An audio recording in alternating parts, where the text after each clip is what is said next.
Tell us what is happening here.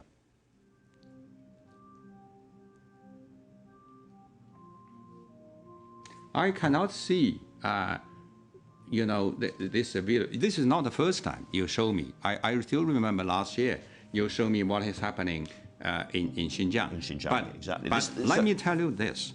Xinjiang, have you been to Xinjiang yourself? No, I never have. You know, Xinjiang is regarded as the most beautiful place in Xinjiang. There's a Chinese saying, you do not know how big China is. Ambassador, that is not beautiful coverage, however, is it?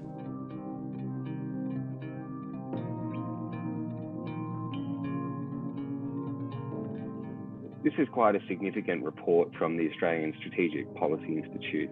This is where the Uyghurs have been detained and in what China calls re-education camps. There's two components really here.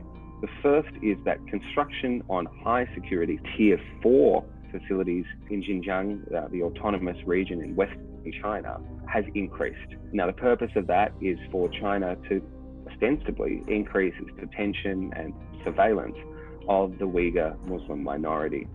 The second part of it is that desecuritization of lower level facilities appears to also have increased. Now, the problem with parts of this is that China has claimed that it is basically scaling back some of these re-education camps. These Tier 1 facilities allow it to show publicly that that might be the case, but the Tier 4 facilities show that, in fact, its intentions might be elsewhere. This is part of a broader political strategy from China to show that perhaps it's making some headway on its human rights concerns. But of course, the Uyghurs who are detained in a lot of these facilities have a very different view. We have seen extraordinary levels of repression in the Xinjiang community, newfound levels of security, not just in the re-education camps, but also on the streets, and the separation of families. There's been reports recently of the forced sterilization of women.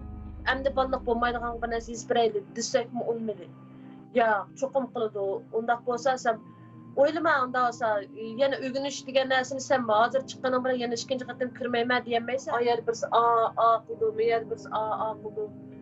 Bir yer ag'ritibdi-da bularning deb o'yladim. Birdan turib mening o'z ko'zimni echib bir yarim soatdan keyin menga og'riq kirishga boshladi qo'zg'imga.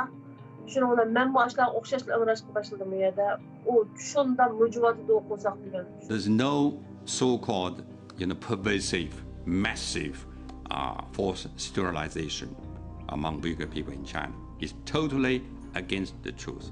Secondly, the government policy strongly opposed to this kind of practice.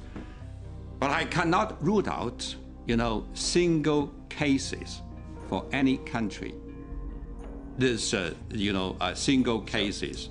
A single so you can't case. rule out the fact it's happening at all. There is a general view. But the general policy is that is not a government policy. General view is we treat every ethnic group in China as equal. This is quite an extraordinary campaign by the Chinese Communist Party, really to bring this autonomous region under its one China policy. And it's not just in Xinjiang that we're seeing this. We've seen it, of course, in Hong Kong and in Tibet, where we covered some reports that similar forced labour camps are being constructed. The CCP itself argues that these camps are necessary to bring under control terrorism and other allegations of basically dissent and separatist activities. These satellite images show that really China's intentions here are to increase its level of scrutiny on this region as it does around the country.